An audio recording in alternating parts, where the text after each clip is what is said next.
Good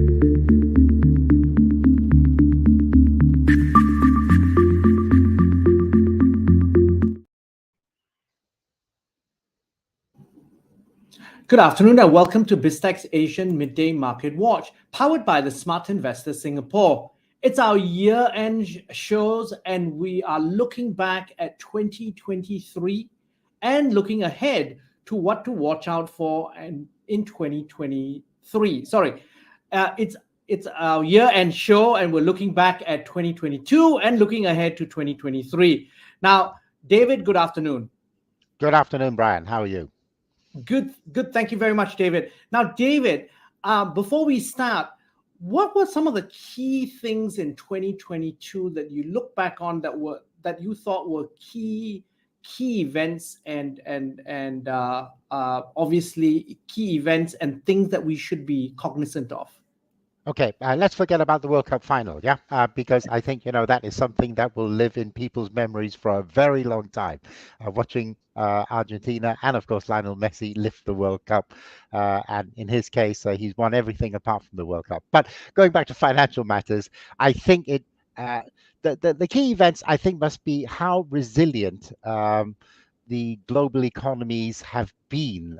Various countries started to reopen, and I think people were finding their way around COVID and how to cope with COVID. So I've been suitably encouraged, I think, by the way that many economies have handled COVID and the way they have actually sort of somehow come through COVID, with one exception, of course, and that is China.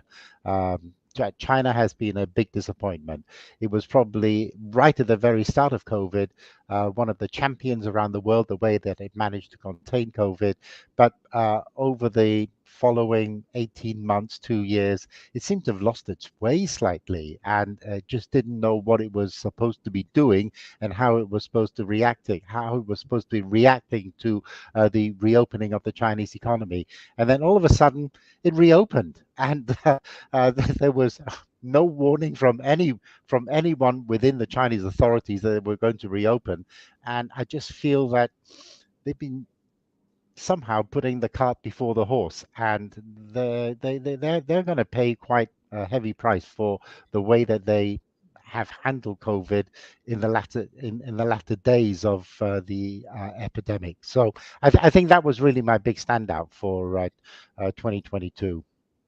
Now, looking ahead to 2023, which is what we should be looking at, in terms of how we're going to make money and stay invested in 2023. What are the sectors that you think will do well in 2023? Well, I think before I actually go into the sectors, Brian, I think what we should really do is to, first of all, recognize that COVID has played a big part in wealth creation or wealth destruction around the world over the last 2 years. But I don't know about how old you are, Brian, and whether or not you remember the Bachman Turner Overdrive song, "You Ain't Seen Nothing Yet." I think 2023 and beyond will be a case of you ain't seen nothing yet, guys. If you thought that COVID was bad, the next couple of years is going to be awful in terms of the way that companies, the way that people are going to behave. And the reason why I say that is because I don't know where the economic growth is going to come from, Brian. That is the big problem that I have.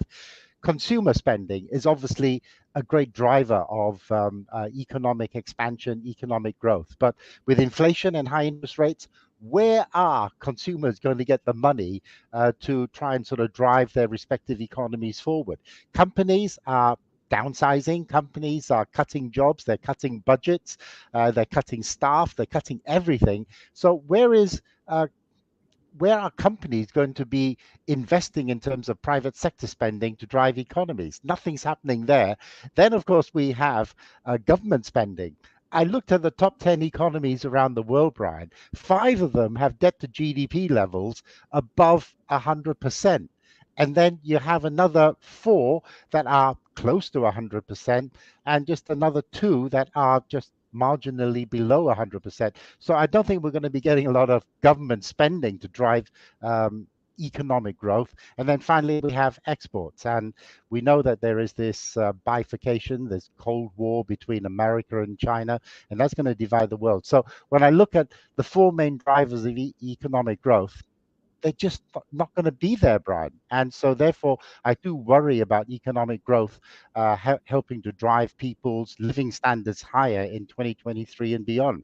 But having said that, you said, where are we going to make money? And uh, even in the darkest hours, people will be able to make money. And the sectors that I like, first of all, are the banks. Uh, we know that banks have been waiting a very long time for interest rates to rise. And finally, interest rates are rising. And that will provide the kind of tailwind for a lot of banks to make money. Because as we all know, the bulk of their money actually comes from the difference between what they pay savers, which is the pittance, and what they charge borrowers, which is actually sort of right. Yeah, so I think banks are going to have a good time. The second one, I think, is insurance companies. Insurance companies sit on a lot of cash. It's called the float. And they have to, by law, by regulation, buy a lot of bonds with that cash. Now, some of those bonds will start to mature over time, and they'll be able to reinvest those bonds, those old bonds that have matured, back into new bonds. And we know that new bonds, the interest rates are higher. So in some ways, that's going to provide a tailwind for insurance companies. They're just going to make money. And that, I think, applies to a lot of people that are sitting on cash. If you're sitting on cash, you don't have to hunt around for yield anymore because it's there. You don't have to go into the stock market and scratch around and sort of look for companies that have high dividend paying shares. You just have to sort of sit back and just go and buy a government bond, and you're going to get 4.5% out of that money. So it's going to be relatively easy. And what else is going to do well? I think consumer staples are going to do well because these are companies that make things that we can easily afford. So we're going back to the same old companies that I've always liked ever since I started investing. The kind of companies like Coca-Cola, Pepsi-Cola, McDonald's. These are companies that make the kind of goods that we can easily afford. And then finally, I guess it's going to be companies that make things that we can't do without. So we're talking about pharmaceutical companies, we're talking about healthcare companies. And even though the price of medicines may not be that cheap, it's not something that we can easily do without. I mean, if you, like me, have to take statins to control your cholesterol level, well, whatever they charge, you're going to have to pay for them. So those, I guess, are the main four sectors that I like: the banks, the insurers, the consumer staple companies, and of course, the pharmaceuticals, Ryan. Now, David, as always, thank you very much for your insights, and I wish you all the best for 2023. Thank you so much, and you too. Now, we've been speaking to David Kuo, founder of the Smart Investor in Singapore, on BizTech's Asian Midday Market Watch, powered by the Smart Investor Singapore. I'm Brian Fernandez. This interview will be on our website, www.biztech.asia, as well as our social media platforms. It'll also be on our syndication partners, TV stations, radio stations, and websites. Thanks a lot for tuning in.